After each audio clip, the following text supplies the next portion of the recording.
Paris syndrome, dreams versus reality. Paris, the city of lights, city of love, romantic strolls, buttery croissants, chic Parisians.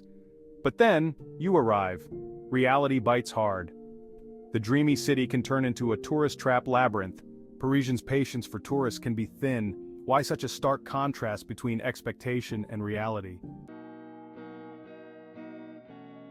Paris is a city overflowing with iconic landmarks, each holding the promise of unforgettable experiences. However, these very landmarks often become the epicenter of tourist disillusionment, and the culprit is simple crowds, and lots of them. The Louvre, home to the enigmatic Mona Lisa, can feel less like a world-renowned museum and more like a crowded subway station at rush hour. Reviews are peppered with complaints of long lines, pushing, and the near impossibility of appreciating art amidst a sea of selfie sticks. We waited in line for 2 hours, one frustrated visitor lamented, only to be herded past the Mona Lisa like cattle. And the Eiffel Tower? The symbol of romance and Parisian grandeur often becomes synonymous with another kind of queue, the seemingly endless line for the elevator. It felt like we spent more time waiting than actually enjoying the view, remarked one travel blogger, echoing a common sentiment. Paris has a reputation for being expensive, and let's face it, that reputation is well earned. From the moment you step off the plane to the time you check your credit card statement upon returning home, the City of Lights can feel like a city that's burning a hole in your wallet. Basic necessities like bottled water and coffee can easily set you back twice what you'd expect to pay elsewhere. Dining out, while a quintessential Parisian experience, can quickly become a budget buster. We sat down for a simple lunch of sandwiches and drinks. One couple shared on a travel forum, and it cost us nearly 80 euros. And then there's the shopping. Paris is a haven for fashionistas, but be prepared to shell out some serious euros for those designer duds. Even souvenirs, those little reminders of your trip, can come with a hefty price tag. I wanted to buy a cute beret for my niece, one tourist shared, but the ones I found were all ridiculously overpriced. Section 4. Lost in translation, navigating Parisian interactions. The Parisians. Known for their chic style and air of nonchalant cool, they also have a reputation for, shall we say, a certain brusqueness. While this isn't necessarily rudeness, it can certainly be misconstrued as such, especially by tourists unfamiliar with the cultural nuances. Language barriers can be a major source of frustration. While many Parisians, especially those working in tourism, speak English, don't expect everyone to, and attempting to speak French, even a simple bonjour while appreciated, doesn't always guarantee a smile in return. I tried to order a coffee in my best high school French, one American tourist recounted, and the barista just rolled her eyes and spoke to me in English. This perceived rudeness can extend beyond language.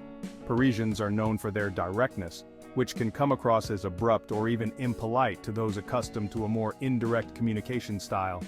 I asked a woman for directions, one visitor shared, and she just shrugged and walked away. Section 5. Beyond the brochure, managing expectations in the City of Lights. Here's the thing about Paris. It's a real city, not a theme park designed for your amusement. It has its own rhythm, its own quirks, and its own set of challenges, just like any other major metropolis. And while the glossy brochures and Instagram-worthy shots may promise a picture-perfect experience, the reality is often messier, more chaotic, and yes, sometimes even disappointing. The key to enjoying Paris then is to manage your expectations.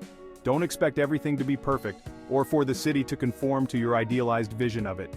Embrace the good with the bad, the charming with the chaotic, and remember that sometimes the most memorable travel experiences come from those unexpected detours and unplanned mishaps. Instead of trying to cram in every single landmark and attraction, slow down and savor the simple pleasures, lingering over a leisurely lunch at a sidewalk cafe, getting lost in the charming alleys of the Marais district, or simply people watching in a park with a fresh baguette in hand. Section 6. Finding your Parisian groove. Tips for a truly formidable trip. How do you avoid the pitfalls and ensure a truly formidable Parisian experience? Here are a few tips to help you navigate the City of Lights like a pro *, ditch the crowds. Instead of battling the masses at the Louvre, explore some of the city's lesser-known museums. The Musée Rodin offers a serene escape from the crowds. Embrace the off-season. Visit Paris during spring or fall when the crowds are thinner and prices lower. Learn some basic French. Even a few phrases like bonjour, merci, and s'il vous plaît can go a long way. Venture beyond the tourist traps. Explore neighborhoods like Canal Saint-Martin or Butte au Montmartre. Don't be afraid to ask for help. Parisians are generally happy to help if you approach them politely. Be patient. Paris rewards those who take their time and embrace the unexpected. Relax, breathe, and let the city work its magic. Remember, Paris is a city of contrasts, grand and intimate, historic and modern, chaotic and charming.